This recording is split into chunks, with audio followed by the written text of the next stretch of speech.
जफर हिलाली साहब, ये तो हो गया स्ट्रेटेजिक मामला, आप सिफारती मामलात को भी देखते हैं साथ साथ। ये जो आज पाकिस्तान का रिस्पॉन्स है, हाउ इज इट सर? क्या इससे बात बन जाएगी या इट्स नॉट इनफ और we have to take some more measures to counter Indian narrative?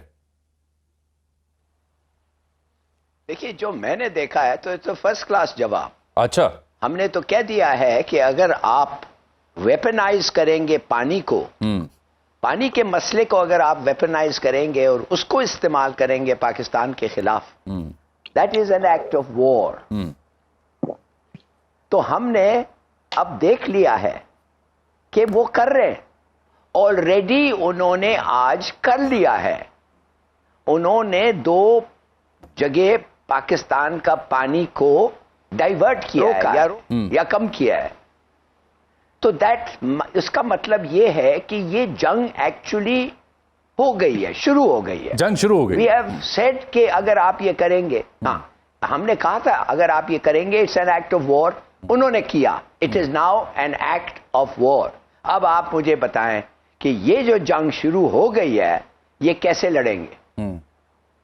क्या आप हिंदुस्तान जो चाहता है उस तरीके से लड़ेंगे कि उनका जो फौज है हमारे से ज्यादा 4 गुना, उनका जो एयरफोर्स है हमारे से ज्यादा 6 गुना, उनका नेवी जो है 8 गुना, यू विल यूज उनके साथ उन कन्वेंशनल वॉर करेंगे कि ऑल वेपन वॉर होगा ये, और खास तौर न्यूक्लियर वेपन्स जिसको आपने बनाया, जिसके लिए आपने घास खाया, जिसको आज तक अगर कुछ चीज आपको बचा रखा है दैट इज न्यूक्स, वो है न्यूक्लियर। तो आप अब न्यूक्लियर वेपन्स का टाइम क्या है? आपने अनाउंस कर भी दिया था कि हम हर चीज से लड़ेंगे जो हमारे पास है। आपने मुल्क को कहा था कि घास खाओ, अगर तुम घास खाओगे तो ये वेपन भी हम हासिल कर लेंगे। हमने घास खाया, वेपन हासिल हो गई, तो अब ये वेपन्स हमें इस्तेमाल करने के लिए तैयार होना चाहिए। क्या इंडिया ये मानेगा? देखिए, एक ही तरीका है इंडिया को हराना। वो क्या तरीका है? बात कर रहे हैं आपने हिलाली साहब बड़ा अच्छा कंपैरिजन किया कि कन्वेंशनल जो वॉरफेयर है उसमें तो उनकी अददी बर्तरी है, उनके पास मैन पावर की बर्तरी है। तो आप कह रहे हैं कि नॉन कन्वेंशनल और जो आपका सबसे इंपॉर्टेंट टूल है दैट इज न्यूक्लियर टूल, आप कह रहे हैं वो बाकी रह गया, उसके अलावा बाकी ऑप्शंस में हम शायद उनको बीट ना कर सकें, ये कह रहे हैं आप? यस, और कोई ऑप्शंस हमारा है ही नहीं, ओनली न्यूक्लियर ऑप्शन। और इसको हमारे लोगों को समझ जाना चाहिए। देखिए, ये ठीक बात है, हमारे डिप्लोमेट्स को यूनाइटेड नेशन सिक्योरिटी काउंसिल का इमरजेंसी सेशन लेना चाहिए। हमारे जोरिस को इंटरनेशनल कोर्ट ऑफ जस्टिस से एडवाइजरी ओपिनियन लेना चाहिए कि कोई एक आदमी जो एक मुल्क जो ट्रीटी साइन करता है, क्या वो उठ के एक दिन कह सकता है बस ये काफी हो गया, हम इसको नहीं मानते? कर सकता है ऐसी चीज? ये सब वो कहते हैं पेरिफेरल मैटर्स हैं। एक्चुअल मैटर ये है कि हिंदुस्तान जो अपना वेट, अपना जो हमारे से 10 गुना ज्यादा बड़ा है, 4 गुना ज्यादा फौज, 6 गुना ज्यादा एयरफोर्स, 8 गुना ज्यादा नेवी, उनका एयरक्राफ्ट कैरियर अभी उधर लाके खड़ा कर दिया है। क्या ये फोर्स को हम रेजिस्ट कर सकते हैं? बिल्कुल कर सकते हैं। करके दिखाया? कर सकते हैं।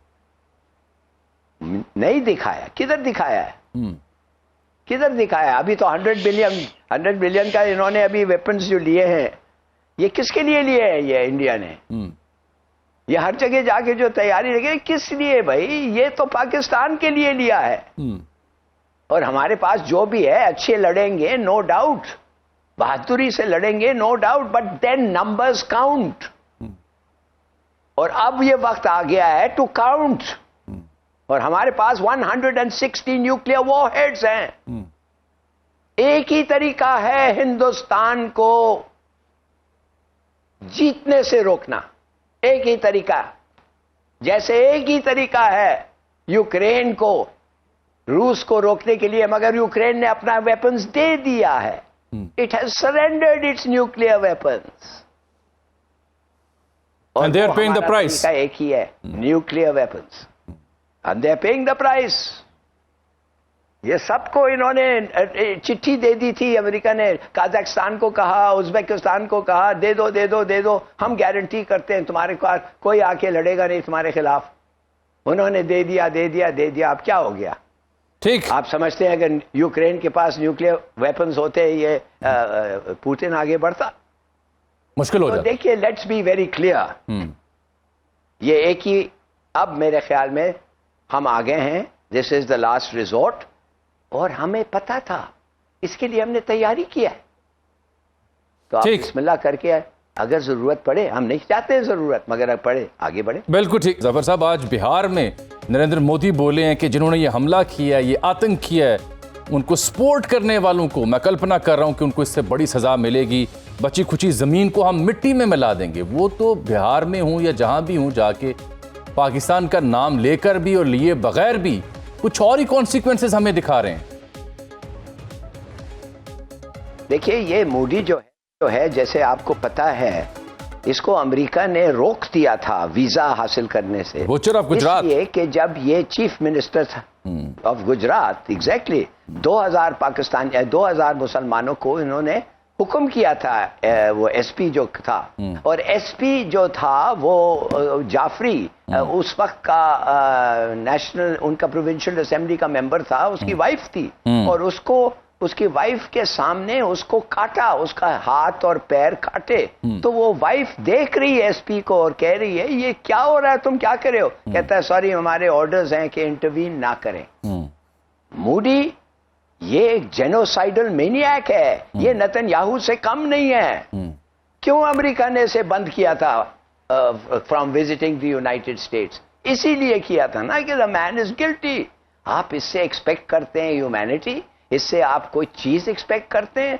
मैं कहता हूं कि अगर इस दफे भी किसी तरीके से बाय सम मिरेकल आप बच जाएं जंग से, आप समझते हैं कि मोदी के इसके रहने में और फिर ऐसे मौके नहीं आएंगे? How many times will you just barely escape war? तो you have to be ready. आप अपने लोगों को समझाएं, get them ready, get them you know, I mean deployed. तो मैं ये इसलिए कहता हूं, देखिए, हम लोग फॉरेन सर्विस में, मैं 40 साल गुजारा हूं फॉरेन सर्विस में। हमारा काम ये होता है कि जो आप लोगों को स्टडी करें, उनके उनके बारे में पढ़ें। This man is genocidal as far as Musalman are concern. बिल्कुल। ये तो कहता है सवाब है, जितने मारो उतना सवाब है। तो प्लीज प्लीज, इससे आप क्या एक्सपेक्ट करते हैं? इसको आप कभी अपने पोतों के खाने पे, शादी पे इसको दावत देते हैं? ये आदमी जो जेनोसाइडल मेनियक है, आई एम एब्सोल्युटली एस्टोनिश्ड। आपको पता ही नहीं है what kind of leaders you are dealing with. ठीक।